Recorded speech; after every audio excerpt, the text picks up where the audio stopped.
What makes you want to pull your hair out with when dealing with submissions, assuming you have hair? Well, I've definitely lost some hair over the years. Let's see, what makes me pull my hair out? Well, there's a laundry list of things that make me pull my hair out. Let's see. One, I guess the most important thing is that people who are submitting know what they're submitting, know that their music is clear of any encumberments.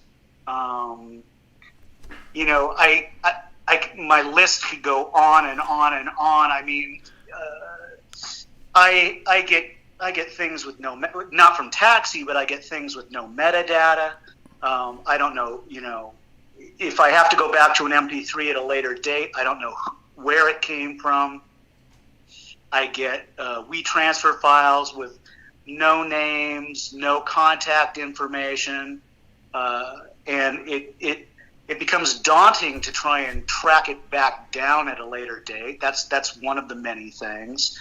I also have people that I deal with that unfortunately don't really understand the business, meaning they don't understand their own rights and what rights they have in their music. Right. And they may or may not have talked with their co-writers about the fact that they're submitting a piece of music. I can't tell you how many times I'll go down the path of, oh, this is great. Yeah, we'd love to add this, only to find out there was a co-writer. And then when you get into the weeds with the agreements, for whatever reason, the co-writer doesn't want to move forward, or, I wanted to do something different. And so there's, I would encourage writers to get a lot of this worked out before the fact. Yeah, and we're going to actually touch on that stuff. It's either in your notes to me or other questions that are maybe a little more specific. This was a pretty broad question, so let's keep going. It is a broad question, and it's a good one, and I could really probably write a book on it. Yeah, you should, actually. It's multiple things. I mean, you and I've had so many conversations, Michael. I mean, it could be the kind of thing where it's things like using acronyms for a title, right, as opposed to what a title actually is. Do you know? So, it could be as simple as that. It's like if your song is called I Love You Today, don't send me a file that says ILYT. Remember the Cream song SWABLR? Speaking of songs with acronyms. I don't remember that song. All right. Well, there was a song, I think it was on Cream's first or second record, and it was like Swabler or something. And I actually asked Eric Clapton what that meant. And he looked at me like, how could you not know? And he said she was like a beaded rainbow.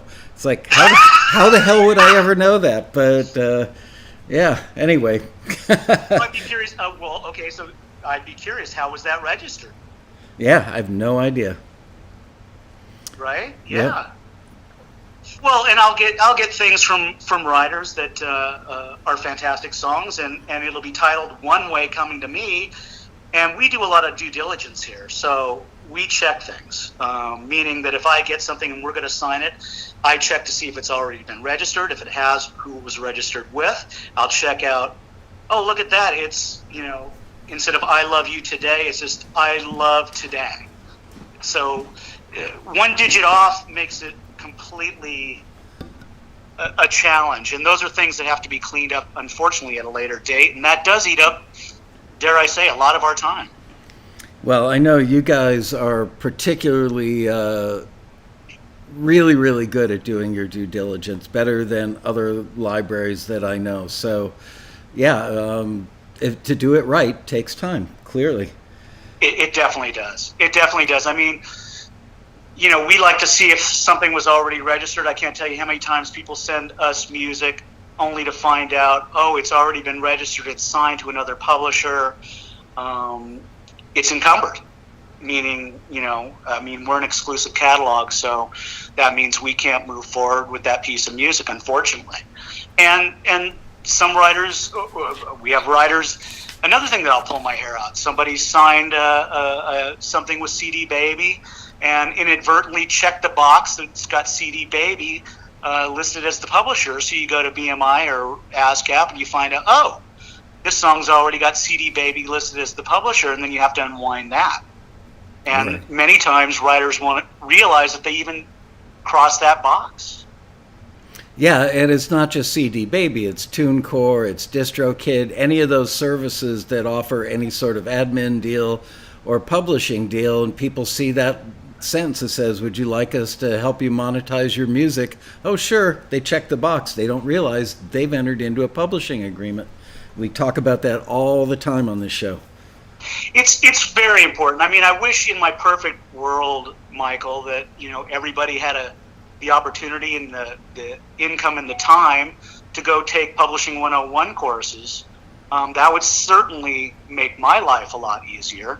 And then business could just run as most businesses run.